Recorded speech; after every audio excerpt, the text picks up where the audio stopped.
Assalamualaikum warahmatullahi wabarakatuh. Salam damai sejahtera untuk kita semua. Om Swastiastu, Namo Buddhaya, salam kebajikan. Jangan pernah melupakan sejarah atau jas merah. Laporan utama: aksi membendung SI. Masa Gus Dur tak tinggal diam menghadapi ancaman SI.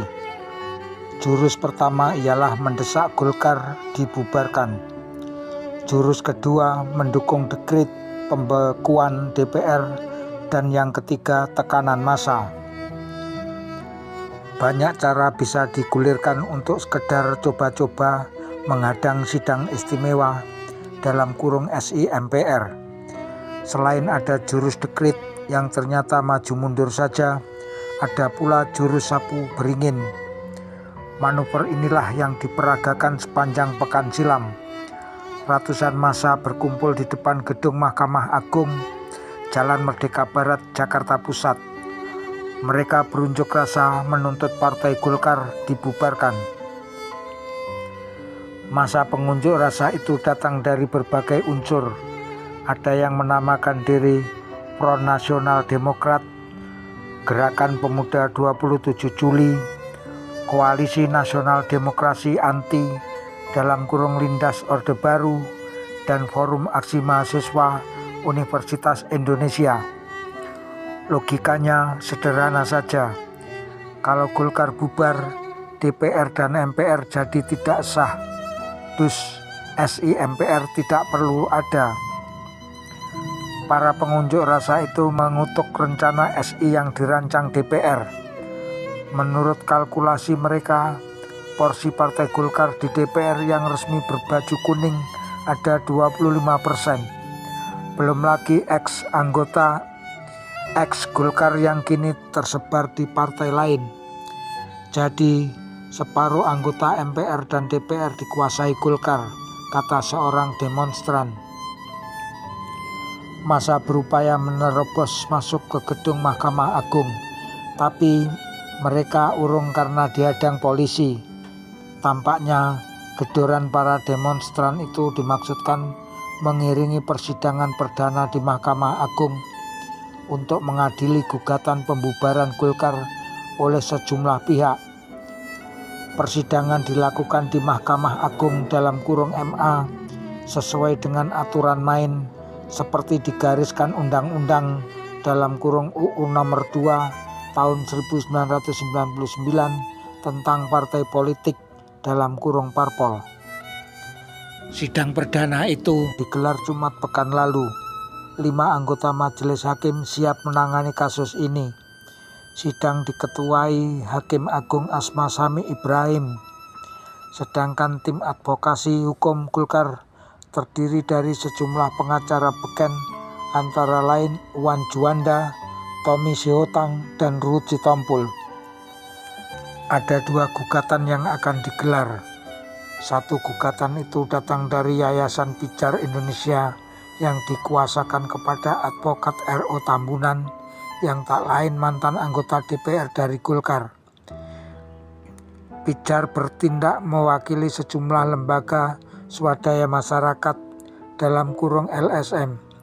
Satu gugatan lainnya datang dari Rakyat Bergerak yang dipimpin Sri Bintang Pamungkas dan aliansi 11 partai Islam pimpinan Deliar Nur. Dalam gugatannya, R.O. Tambunan mengatakan Golkar telah melanggar pasal 14 UU Nomor 2 Tahun 1999 yang menyatakan bahwa parpol tak boleh menerima sumbangan lebih dari 15 juta rupiah per tahun dari perorangan atau 150 juta rupiah per tahun dari perusahaan atau organisasi. Menurut penggugat, Partai Orde Baru ini telah menerima sumbangan 90 miliar rupiah dari Badan Urusan Logistik, 15 miliar rupiah dari Bank Bali, dan 1 miliar rupiah dari bekas Ketua DPA Arnold Baramuli. Bahkan Dalam long form audit PricewaterhouseCoopers atas Bank Bali, Golkar disebut menerima sumbangan 15 miliar rupiah dari PT Arung Gauk Jare. Uang itu disinyalir berasal dari duit panas kasus Kesi Bank Bali yang menghebohkan itu. Golkar juga dituding menabrak pasal 9 UU yang sama. Partai beringin ini dituduh menangguk banyak suara dalam pemilu 1999 melalui cara tak adil dan tak jujur. MA harus membubarkan, setidaknya membekukan Golkar pada pemilu mendatang, kata RO Tambunan. Tuduhan semacam itu sebenarnya berulang kali dijawab pihak Golkar. Soal sumbangan yang melebihi batas itu ditepis. Alasannya, Golkar telah membuat laporan keuangan yang diaudit akuntan publik dan disetujui Badan Pemeriksa Keuangan. Tentang suap di lapangan, menurut pihak Golkar, itu ulah kader di lapangan yang bertindak bukan atas perintah organisasi. Apapun Ketua MA Bagirmanan menjanjikan, keputusan tentang kasus Golkar itu akan dijatuhkan paling lambat Agustus nanti. Tenggat 2 bulan ini sesuai dengan aturan dalam Undang-Undang Nomor 2 Tahun 1999. Pihak MA menurut Bagir memang berkewajiban memproses gugatan itu. Pembubaran Golkar telah menjadi tuntutan masyarakat yang harus dilayani MA, ujarnya. Namun kata Bagir pula, MA akan berhati-hati. Pihaknya tak akan membuat keputusan yang bersifat politis. MA bertekad memberikan pertimbangan hukum dan berpijak pada Undang-Undang Parpol. Hakim Agung Artijo Alkotsar menjanjikan MA akan melihat siapa pengadunya, keabsahannya sebagai pengadu, dan kesalahan yang dituduhkan kepada Parpol. Jangan sampai tuntutan itu cuma didasari keinginan tanpa adanya fakta hukum, tutur Artijo yang juga anggota tim majelis. Sepanjang pekan silam, gerakan anti Golkar dan menentang DPR merebak di jalan-jalan seputar Silang Monas. Selain MA, Istana Negara juga didatangi unjuk rasa. Rabu pekan lalu misalnya, ribuan pengunjuk rasa yang sebagian besar datang dari Jawa Timur berdefile di depan istana setelah sebelumnya berkumpul di Silang Monas. Selain mengecam Golkar, mengutuk DPR, mereka juga mendesak Presiden Abdurrahman Wahid mengeluarkan dekret pembubaran parlemen. Alasannya, parlemen dikuasai politikus Orde Baru. Para pengunjuk rasa itu tak sendirian menyuarakan dukungannya kepada Gus Dur. Di sela-sela aksi demo ini bergulir pula desakan serupa dari kelompok baru yang menamakan diri Lindas Orde Baru. Koalisi aktivis ini dibentuk 22 Mei lalu. Di sana ada aktivis kondang seperti Dita Indahsari, sang ketua Front Nasional Perjuangan Buruh Indonesia, artis LSM Yeni Rosa Damayanti.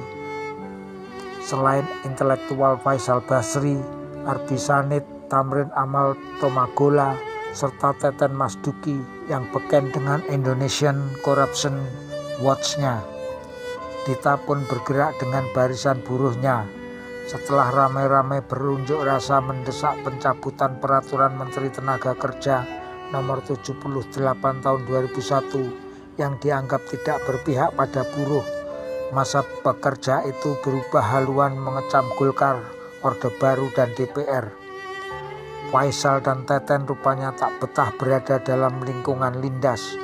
Mereka menganggap gerakan koalisi ini tak independen lagi karena cenderung cuma untuk menyelamatkan Presiden Gus Dur.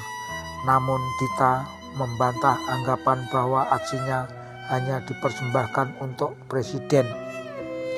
Kami hanya mempunyai agenda yang sama, yakni membersihkan parlemen dari Orde Baru, kata Dita kepada Mariana Aristiawati dari Gatra.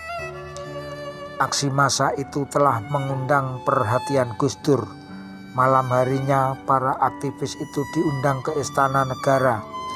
Menurut Dita, selain dirinya yang hadir adalah Tamrin Amal Tomagola, Kiai Haji Asep Saifuddin, serta sejumlah nama lain.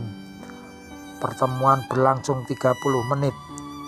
Di situ, kata Dita, koalisinya mengajukan 3 permintaan: pembubaran parlemen, percepatan pemilu tanpa Golkar, dan pengajuan gerakan rakyat secara damai. Menanggapi permintaan itu, Gus Dur berjanji akan mengambil tindakan tegas guna menyikapi rekomendasi sidang istimewa MPR. Hasil pertemuan itu pula yang diduga turut memuluskan pergantian sejumlah pejabat berbau Orde Baru seperti Marzuki Darusman, Sarwono Kusuma Atmaja, dan Kepala Kepolisian RI Jenderal S. Bimantoro. Tentu, upaya mempertahankan Gus Dur itu tak cuma berlangsung di seputar Silang Monas. Pengunjuk rasa juga beraksi di gedung DPR Senayan. Saat DPR bersidang membahas Memorandum 2 yang berkesudahan dengan keputusan mengundang MPR melakukan SI, mereka menggedor pagar gedung DPR. Pagar yang berada di ring 4 dijebol. Mereka mencoba menembus ke ring 3, tapi gagal. Aparat keamanan menunjukkan sikap ogah kompromi. Tujuan unjuk rasa itu mudah dibaca: menyerbu gedung DPR dan membubarkan sidang pleno. Di berbagai daerah, aksi juga berlangsung. Di Jawa Timur, beberapa kota yang menjadi basis Nahdlatul Ulama (NU) dilanda aksi unjuk rasa keras yang menentang upaya menjatuhkan Gus Dur. Dari sekian banyak aksi massa di Jawa Timur itu, yang paling keras terjadi di Pasuruan. Selasa atau sehari sebelum DPR bersidang, kota pantai di Jawa Timur itu sudah dipenuhi ribuan massa yang turun ke jalan. Kerusuhan meledak saat melewati Jalan Niaga. Massa merusak toko-toko, sekolah-sekolah milik Muhammadiyah kena getahnya.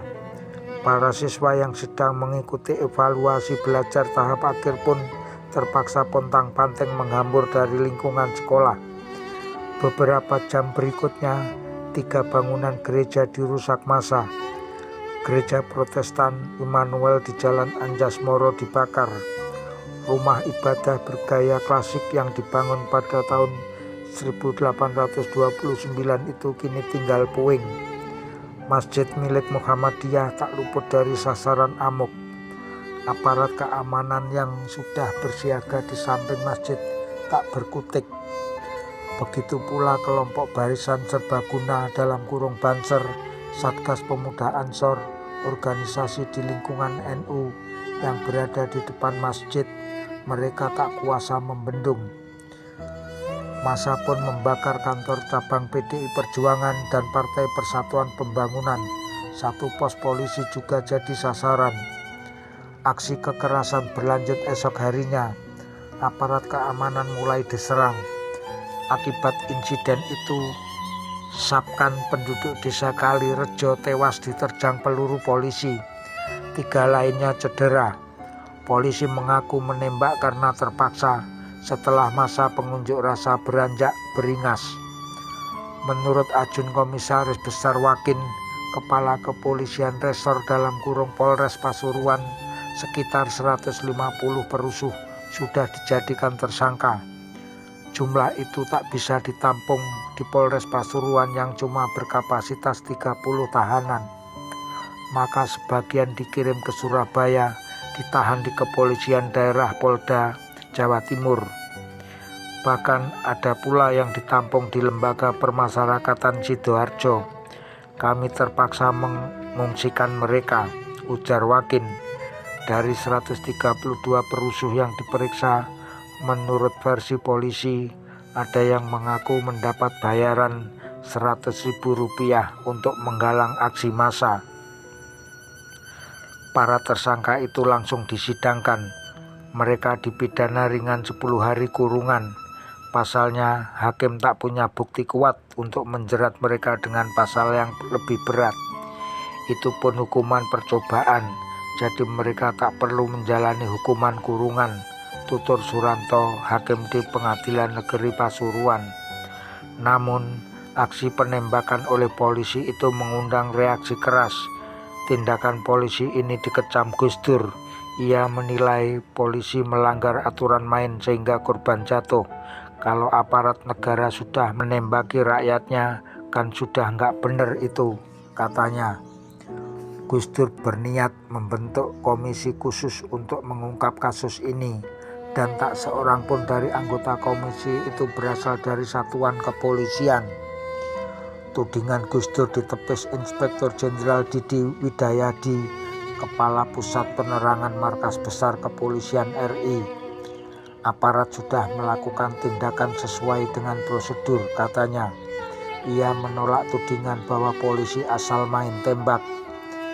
Aksi kekerasan yang menelan korban dan menimbulkan kerusakan ini telah membuat kalangan NU pun pengurus Partai Kebangkitan Bangsa masgul.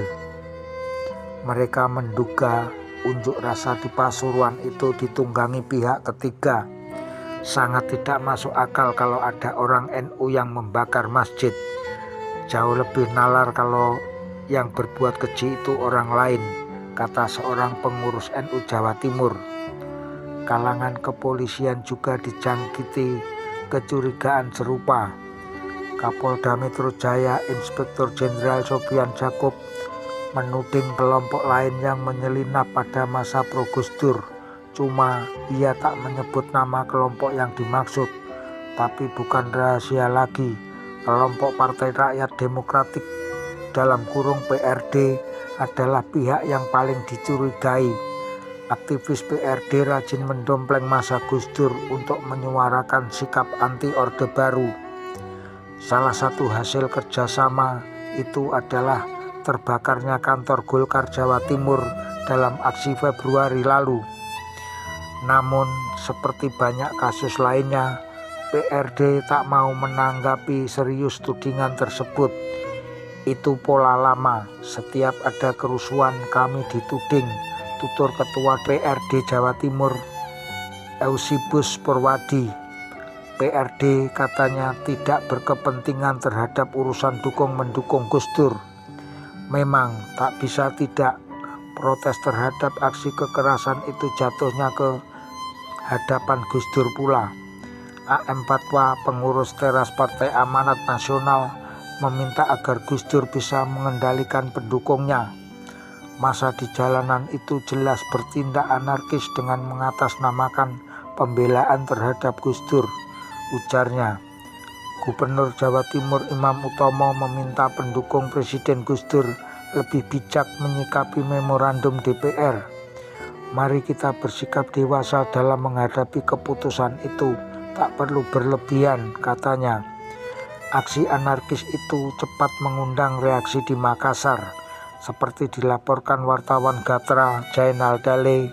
Mahasiswa Universitas Muslim Indonesia Makassar mengutuk aksi anarkis pendukung Gus Dur di Jawa Timur. Mereka beraksi tapi membakar daerah sendiri, kata Husnullah Pangeran, koordinator aksi mencibir. Aris Kelana, Rahmat Hidayat, Mujib Rahman, dan Nurul Fitriah. Gatra 9 Juni 2001, halaman 52 dan halaman 54.